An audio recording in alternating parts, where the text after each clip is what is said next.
और ये जो इनकी लैंग्वेज है, जो नए नेता आ रहे हैं, नए पार्टी प्रमुख बन रहे हैं, इनके जो तौर तरीके हैं, पहले पॉलिटिकल पार्टियों की जो लीडरशिप होती थी, कम से कम वो सिस्टम का सम्मान करती थी।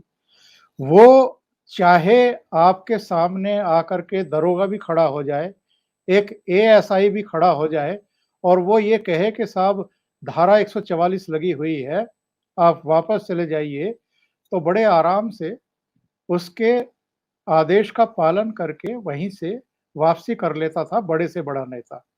वो बेकार की बातें नहीं करता था। अभी जैसे ये प्रियंका वाड्रा जो जा रही थी, उसने एक डीएसपी को ये कहा कि physical assault, attempt to kidnap, kidnap, attempt to molest, attempt to harm की धाराएं जो हैं लग जाएंगी आपके ऊपर अगर आप मेरे साथ जोर जबरदस्ती करेंगे। ये उस पुलिस ऑफिसर को वो धाराएं गिना रही हैं जो पुलिस ऑफिसर डीएसपी बनने से पहले उन्हीं धाराओं के साथ खेलते आए हैं और उनको पता है कि किस सिचुएशन में किन धाराओं का किस पर कैसे यूज या मिसयूज किया जाता है, वो सब जानते हैं। लेकिन किसी पार्टी की कोई नेता या कोई नेता इस तरह की थ्रेट देने लगे, जो अपनी ड्यूटी कर रहा है, उसकी अपनी मानसिकता तो है नहीं, उसका अपना फैसला तो है नहीं, कहीं और से उसको आदेश मिला है, वो उसका पालन कर रहा है। ये जो टकराव के हालात पैदा किए जा रहे हैं, इसीलिए मैंने ये कहा है कि जो हमारी डेमोक्रेसी को आज खतरा है, जिसमें सिस्टम को भी चैलेंज किया जा रहा है, उनको भी धमकाने की कोशिश की जा रही है। ये जो बौनापन हमें दिखाई देता है आज के नेताओं का और जो पॉलिटिकल पार्टियों को गवर्न कर रहे हैं, ये किस दिशा में लेकर के जा रहा है हमारी डेमोक्रेसी को और पूरे देश को? देखिए, पाकिस्तान में जो अफगानिस्तान में 80 के दशक में जो जिहाद शुरू हो गया पाकिस्तानी बॉर्डर पर अफगानिस्तान में, उसका जो सब जिसको हम मॉडर्न डे जिहाद बोलते, उसकी आइडिया जिन्होंने बनाई वो ब्रिगेडियर एसके मलिक करके थे पाकिस्तान के। उनकी किताब है, उनकी एक किताब है बढ़िया, कुरानिक कंसेप्ट ऑफ वॉर। जी। उसकी जो प्रस्तावना लिखी गई है उसमें इसका आंसर आपको मिलेगा कि मैं बहुत तरीके से तरह तरह के आर्गुमेंट करके आपको समझा रहा हूं। अगर आप नहीं समझते, इसका मतलब आप समझने लायक नहीं है और आपको तो मारना पड़ेगा। ये जिहाद की आइडिया है, ये जिहाद की आइडिया है। आप वो किताब जरूर पढ़े। तो ये जो आइडिया है वही तो यहाँ की आइडिया है कि आपने कानून लगाया। अब देखिए, आप जो बोल रहे हैं वो प्रियंका गांधी हटा दो और वहां किरीट सोमैया को रोक दो।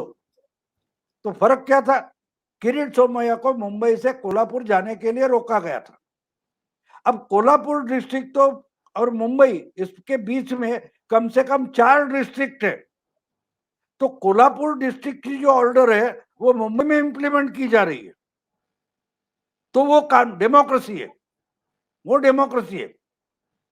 और वही तरीका अगर यूपी में हो तो उसके खिलाफ तो लोगों को पता चलता है, लोगों को बिल्कुल पता चलता है कि इसमें कौन ढोंगी है। और किरीट सोमैया कोल्हापुर तक निकल गए, उनको कोई पुलिस नहीं रोक पाई क्योंकि कानून उनको वो अधिकार नहीं देता था। वो यहाँ सीएसटी स्टेशन पर पहुंच गए, उनको पुलिस ने रिक्वेस्ट की, बोले तुम जो करना है करो, मैं तो जाऊंगा क्योंकि मुझे कोल्हापुर में बैन डाला है। तो वो फिर लोनावला गए, यानी रायगढ़, फिर पूना, फिर सतारा, सांगली तक गए वो डिस्ट्रिक्ट। तो उसको पुलिस ने नहीं रोका। हाँ, लेकिन जब कराड़ आ गया और आगे से कोल्हापुर शुरू होता है, पुलिस ने बोला वो उतर गए। यही बात प्रियंका गांधी के बारे में हो रही है। तो ना किरीट सोमैया को गलत ढंग से रोका जा रहा है, उस पर मीडिया में चर्चा हुई नहीं हुई? हाँ, किरीट सोमैया को पुलिस रिक्वेस्ट करती है, ये है वो है, बैन डाला है, लेकिन वो बैन इलीगल है। पुलिस की कार्रवाई इलीगल है, इस पर मीडिया बोला था, एक शब्द बोला था? नहीं बोला था, नहीं बोला था। आप जो बोल रहे हैं, तो कानून का रिस्पेक्ट किरीट सोमैया ने किया। कराड़ को जब पुलिस ने रोका, वो ट्रेन से उतर गए, क्योंकि आगे वो ट्रेन को बॉर्डर क्रॉस करके कोल्हापुर डिस्ट्रिक्ट जाने वाली थी। लेकिन ये जो तफसील है, वो मीडिया ने बताया नहीं कि पुलिस गलत ढंग से कानून की दादागिरी कर रही है और किरीट सोमैया कानून का पालन कर रहे हैं। ये नहीं बताया गया, आज मीडिया नहीं बताएगा कि भैया कानून का सही इस्तेमाल पुलिस कर रही है और कानून प्रियंका तोड़ रही है, ये भी नहीं बताएगा। तो आपको समझ कि राइट टू मिस इंफॉर्मेशन, हमने बोला ना कि डेमोक्रेसी का ये सेक्युलर मीनिंग ये होता है कि we have right to misinform, और इस पर मीडिया चल रहा है। तो इनसे हम क्या उम्मीद रखें? मैं नहीं उनसे उम्मीद रखता, और प्रियंका से क्या उम्मीद रखनी? प्रियंका तो इतनी, देखो, वो नेहरू जी के कुर्सी पर बैठे या इंदिरा जी की कुर्सी पर बैठे, कुछ भी करे, वो इंदिरा तो नहीं बन सकती ना। तो हम उनसे उम्मीद करें, ये हमारी गलती होगी, उनकी नहीं है, उनकी नहीं। बहुत सारे दर्शकों ने शायद वो वीडियो नहीं सुना होगा। मैं उसका एक छोटा-सा अंश सुनवा देता हूँ आप लोगों को। कितनी एरोगेंट तरीके से वो डीएसपी स्तर के अधिकारी से बात कर रही थी। सुनिए उसके थोड़े से अंश। इसमें बिठाओगे मुझे तो मेरा अपहरण करोगे, ये है लीगल स्टेटस तुम्हारा, समझे? मत समझो कि मैं नहीं समझती। अभी तो अरेस्ट करो, अरेस्ट करो अरेस्ट। हम खुशी से जाएंगे तुम्हारे हमने साथ। अगर कोई गलती ये करी जो है, जबरदस्ती घेर रहे हो, ढकेल रहे हो ना, इसमें आप physical assault, attempt to kidnap, attempt to molest, attempt to harm, समझे? समझती हूँ मैं सब कुछ। छू के देखो मुझे, जाके अपने अफसरों से और अपने मंत्रियों से जाके वारंट लाओ, ऑर्डर लाओ, समझे? और महिलाओं को आगे मत करो, महिला से बात करना सीखो, समझे? महिला संबंधित महिला को कानून है इस देश में, तुम्हारे प्रदेश में नहीं होगा, इस देश में कानून है। प्लीज कुछ नहीं, तुमने मुझे ढकेल के तुम यहाँ लाए हो, मुझे जबरदस्ती ले जा रहे हो, और तुम्हारा कोई हक नहीं है, समझे? कोई हक नहीं है। ये तरीका है गांधी नेहरू परिवार की इस नई पीढ़ी का, जो सपने देखते हैं कि हम इस देश का नेतृत्व करेंगे और प्रधानमंत्री बनेंगे। एक वाकया मुझे याद आ रहा है भाऊ। नरेंद्र मोदी गुजरात के चीफ मिनिस्टर थे, मनमोहन सिंह प्रधानमंत्री थे, पी चिदम्बरम गृह मंत्री थे। किस तरीके से तब के उनके गृह मंत्री अमित शाह को गिरफ्तार कराया गया था पद पर रहते हुए, और वो बड़े आराम से उन पुलिस अधिकारियों के साथ, सीबीआई अफसरों के साथ चले गए थे उठ करके। और नरेंद्र मोदी को पहले चीफ मिनिस्टर थे इस देश के जिनको पद पर रहते हुए 9 घंटे तक इंट्रोगेट किया गया था, 9 घंटे तक।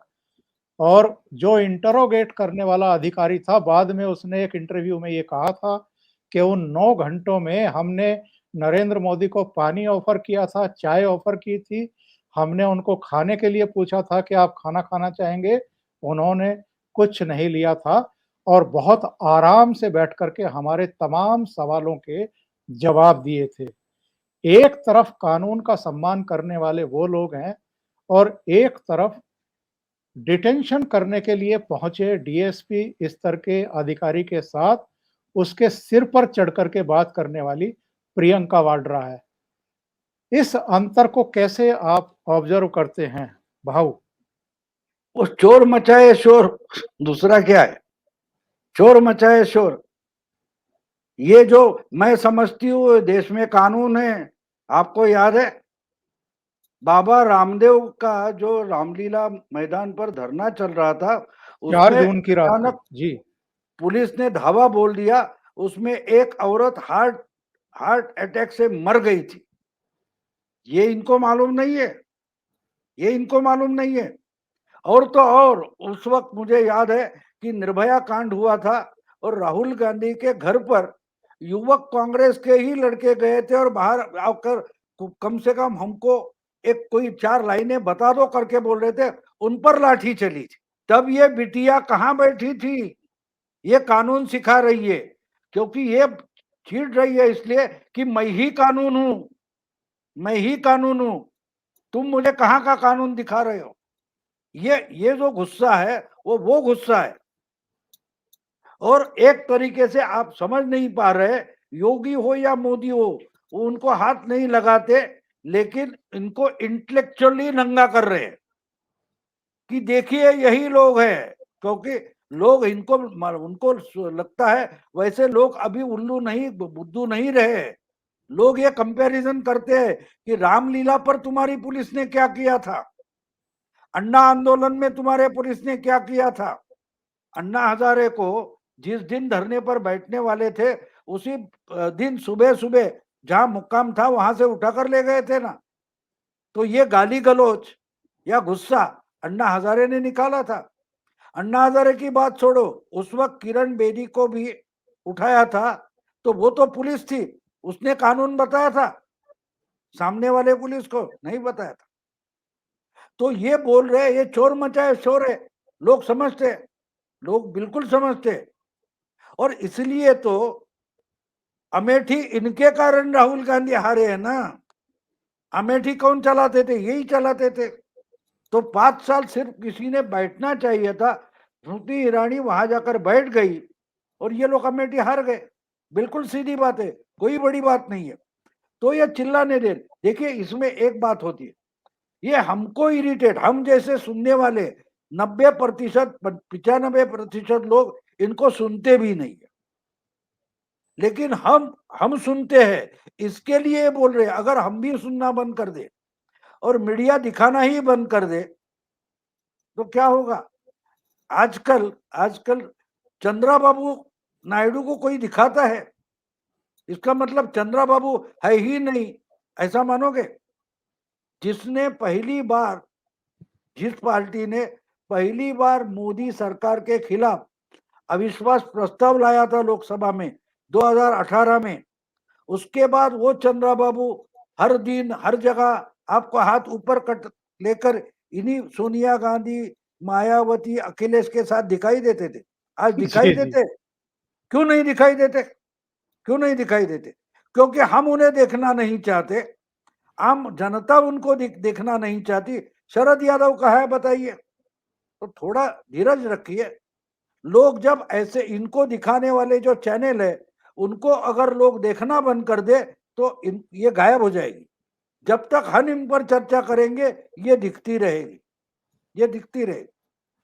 अब कल परसों नवजोत सिंह सिद्धू और पंजाब में तमाशा हुआ, तब ये कहाँ दिखाई दे रही थी? वो तो उस समय आपको देखना चाहिए, दिखाना चाहिए ना। कोई इनके पास कैमरा लेकर गया ना, ये कैमरे के सामने आ गई। आज क्यों आ गई? क्योंकि उनको मालूम है कि मैं चिल्लाऊंगी और ओमकार और भाऊ उस पर चर्चा करेंगे, बहुत सारे चैनल उस पर बवाल कर देंगे।